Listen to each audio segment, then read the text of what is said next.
नमस्कार दोस्तों, मेरे YouTube चैनल कैरियर मोटिवेशन में आपका स्वागत है। इंडियन पॉलिटिकल सिस्टम, भारतीय संविधान तथा भारतीय राजनीति के अंतर्गत आज हम लोग संविधान संशोधन के संबंध में डिस्कशन करेंगे। भारत के संविधान के भाग 20 में अनुच्छेद 368 के अंतर्गत संविधान संशोधन एवं उसकी प्रक्रिया का उल्लेख किया गया है। ऑब्जेक्टिव टाइप प्रश्न में आता है कि संविधान का संशोधन किस अनुच्छेद के अंतर्गत किया जाता है, तो आप टिक लगाएंगे अनुच्छेद 368। अनुच्छेद 368 में दो तरीके से संविधान संशोधन किए जाने की प्रक्रिया का उल्लेख है। एक तो विशेष बहुमत से संशोधन, दूसरा विशेष बहुमत और कम से कम आधे राज्यों के विधानमंडलों के समर्थन से संशोधन, इसीलिए इसको विशेष बहुमत कहते हैं। आपको जैसे पिछले तमाम वीडियो में बताया है, विशेष बहुमत का मतलब होता है सदन के कुल सदस्य संख्या के बहुमत तथा मतदान करने वाले एवं उपस्थित सदस्यों के 2/3 बहुमत से जब आप किसी विधेयक को पारित करते हैं तब उसे हम विशेष बहुमत से संशोधन मानते हैं। और कुछ ऐसे संशोधन होते हैं कि जिसमें कम से कम आधे से आधे राज्यों का हमें समर्थन लेना होता है उस कानून को बनाने के लिए, तो उसे हम विशेष बहुमत तथा आधे राज्यों के समर्थन से पारित विधेयक को हम विशेष बहुमत से पारित विधेयक मानते हैं। वो कानून संविधान संशोधन कानून कहलाता है। अब हम आते हैं, बात करते हैं कि जो ये संविधान संशोधन का जो कॉन्सेप्ट है ये कहाँ से लिया गया, तो इसे साउथ अफ्रीका से लिया गया है। साउथ अफ्रीका से संविधान संशोधन किए जाने की प्रक्रिया का हमने अपने संविधान में बारो किया है, वहाँ से प्राप्त किया है। एक विधेयक को जब हम कोई कानून हम सामान्य बहुमत से पारित करते हैं तो उसे अनुच्छेद 368 के अंतर्गत संविधान संशोधन विधेयक नहीं माना जाता है। संविधान संशोधन विधेयक वही संविधान संशोधन विधेयक कहलाएगा जिसमें कोई न कोई आपको अंक मिलता है। 42वां संविधान संशोधन विधेयक, 44वां संविधान संशोधन अधिनियम, 103वां संविधान संशोधन अधिनियम। ये इसलिए बोला जाता है क्योंकि इस संशोधन के अधिनियम से हमारे भारतीय संविधान में या तो किसी अनुच्छेद में कोई बदलाव किया गया है या किसी अनुच्छेद में हमने कोई एक नया अनुच्छेद जोड़ दिया है या किसी अनुच्छेद को हमने संविधान संशोधन करके समाप्त किया है। जब भारतीय संविधान के किसी अनुच्छेद में कोई परिवर्तन हो जाए या उसका उत्साधन हो जाए या परिवर्धन हो जाए, तब हम उसको ये मानते हैं कि ये संविधान संशोधन अधिनियम बनाया गया है। ठीक है, संविधान संशोधन अधिनियम तभी कहते हैं जब संविधान के किसी अनुच्छेद में कोई संशोधन कर दिया जाए।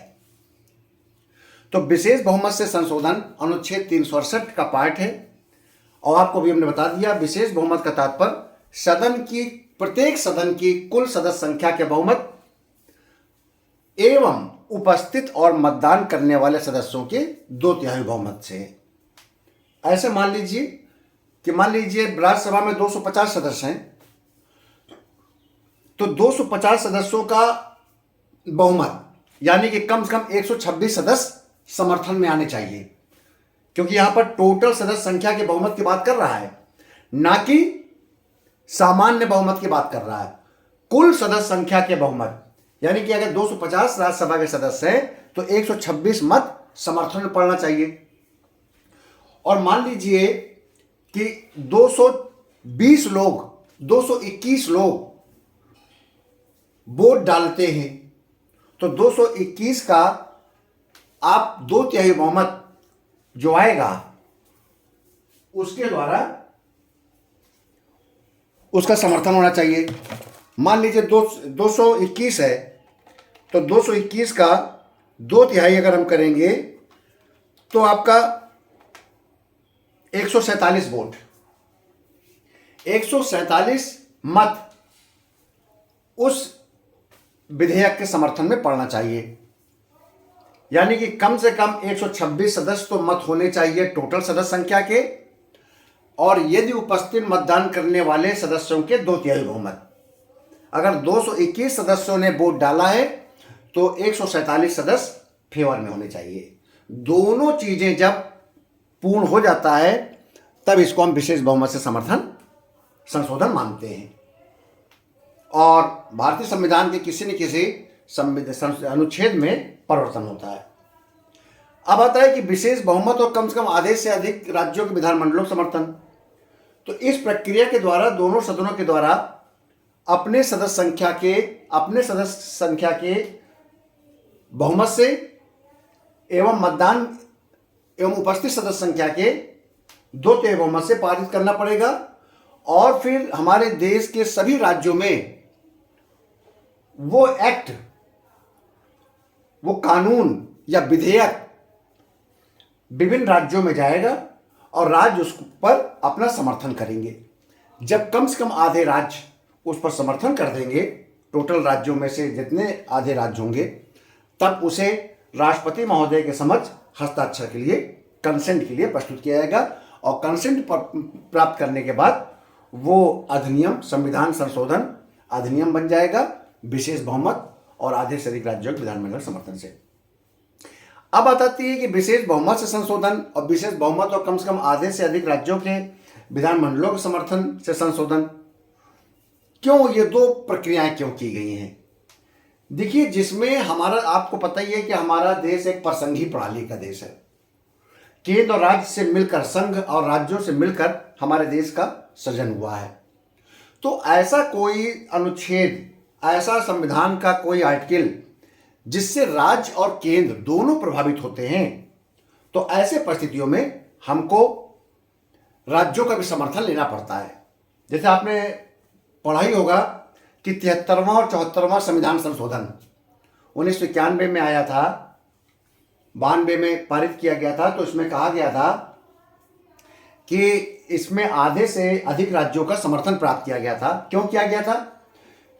इसलिए किया गया था क्योंकि जो आपका नगर पंचायत, जो आपका नगर निगम है और आपके पंचायत हैं, ये केंद्र और राज्य दोनों को प्रभावित करते हैं।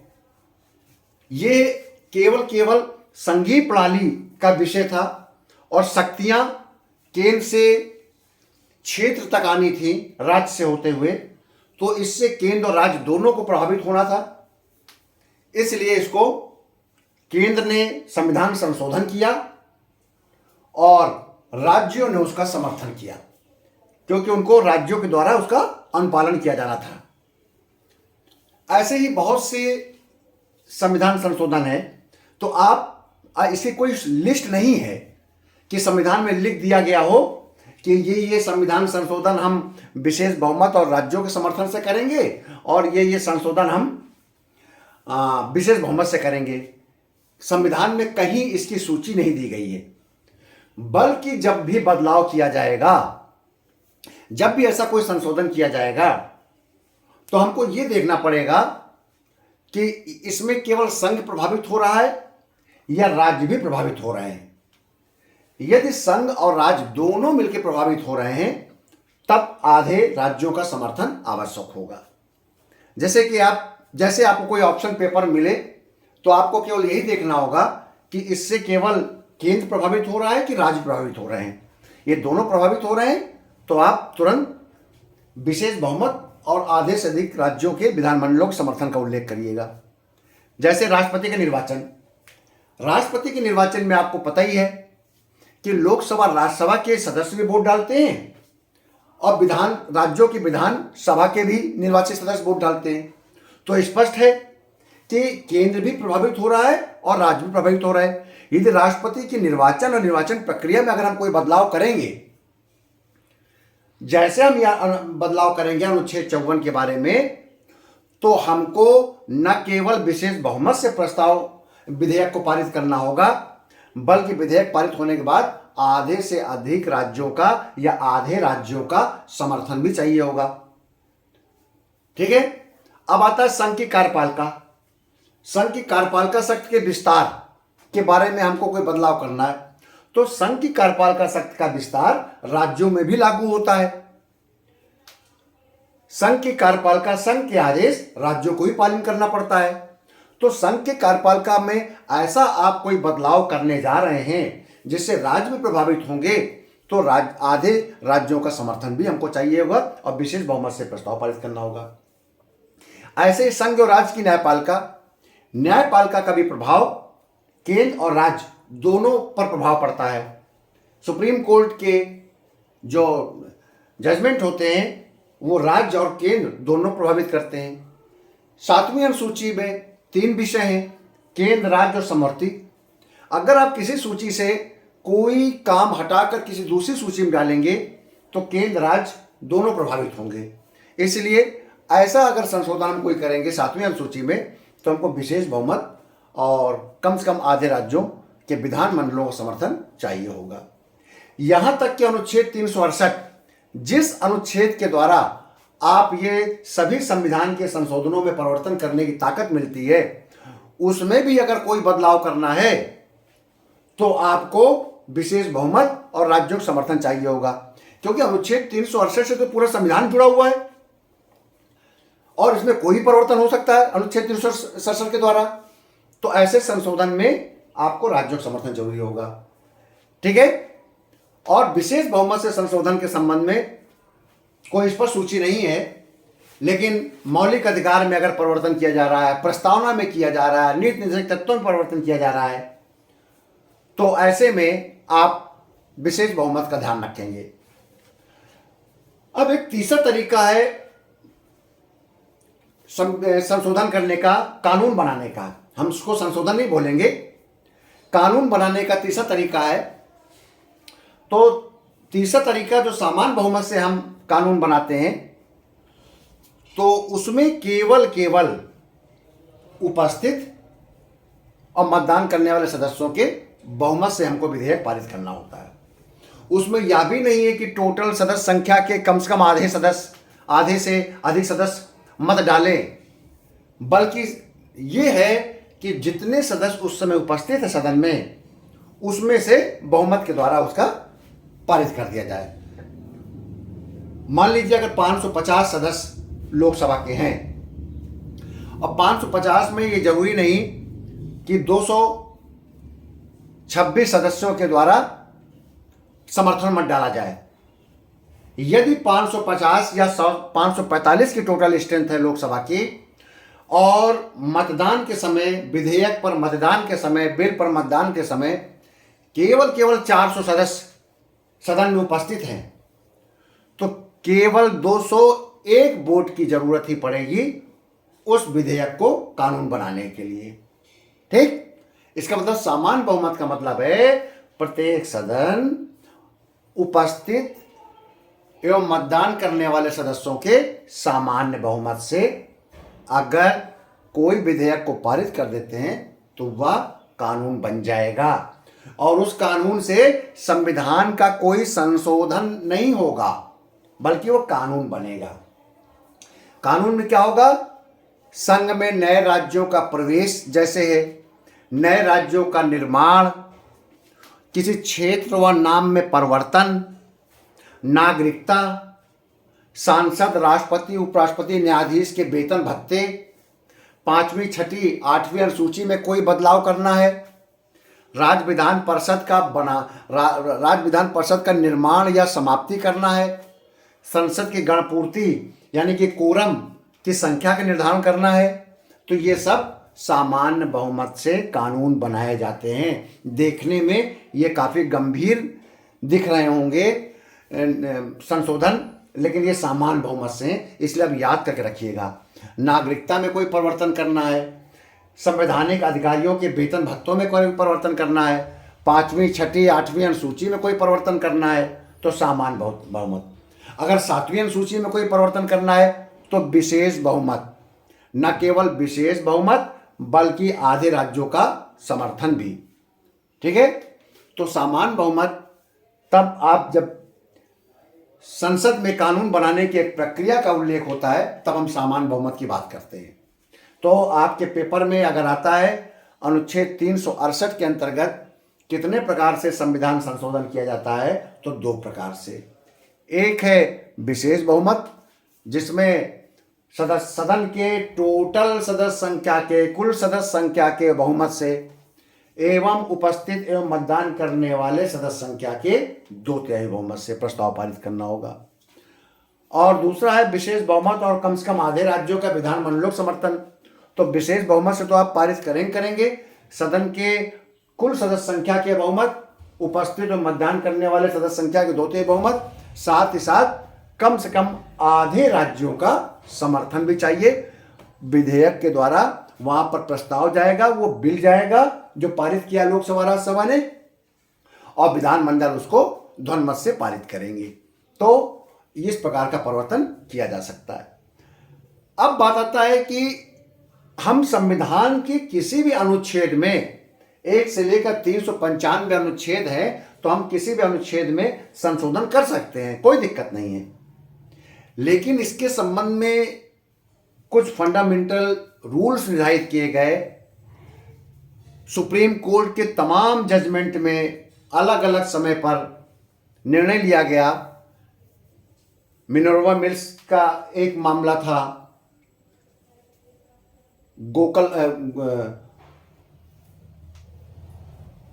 गोलकनाथ बनाम पंजाब राज्य का एक केस था, और केशवानंद बनाम केरल राज्य का केस आया। इसके द्वारा आधारभूत ढांचा, बेसिक स्ट्रक्चर शब्द का इजाद किया गया।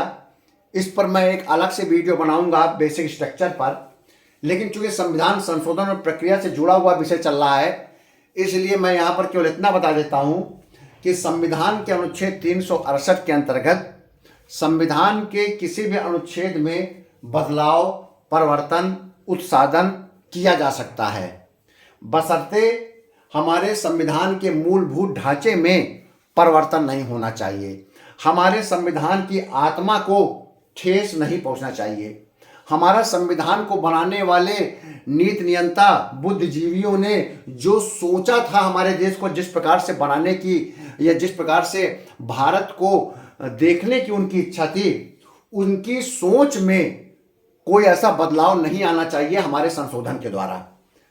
इसीलिए हमारी सुप्रीम कोर्ट को रिव्यू की पावर दी गई है कि हमारा सुप्रीम कोर्ट जब संसद कोई कानून बनाएगी या संसद कोई कानून में परिवर्तन करेगी, संविधान में किसी प्रकार का परिवर्तन करेगी या चेंज करेगी, या समकालिक व्यवस्था के अनुसार जरूरत के हिसाब से, देश की जरूरत के हिसाब से कोई परिवर्तन करेगी, संशोधन करेगी, तो हमारे संविधान के निर्माताओं की सोच के दृष्टिगत रखते हुए हमारा जो सुप्रीम कोर्ट है वो उस संशोधन का जो संसद ने किया है, जो राज्य के विधानमंडलों ने समर्थन दिया है, उसका निर्वचन करेगी, उसको रिव्यू करेगी कि ये संविधान का बदलाव, ये संविधान में संशोधन का उद्देश्य हमारे संविधान का जो एक बेसिक स्ट्रक्चर है, जिस पर हमारा संविधान टिका हुआ है, जो हमारे संविधान की नींव है, उसको तो ठेस नहीं पहुंच रही। ये निर्णय केशवानंद भारती बनाम केरल राज्य ने 1973 में दिया, और सबसे बड़ी संवैधानिक पीठ थी।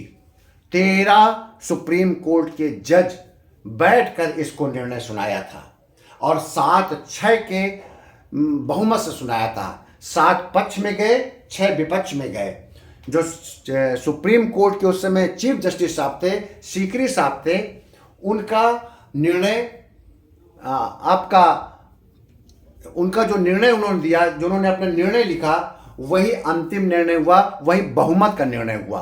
उसी से 7-6 से लीड लिया इस निर्णय ने। और क्या कहा इस निर्णय ने कि संसद को संविधान के किसी भी अनुच्छेद में परिवर्तन करने का अधिकार है।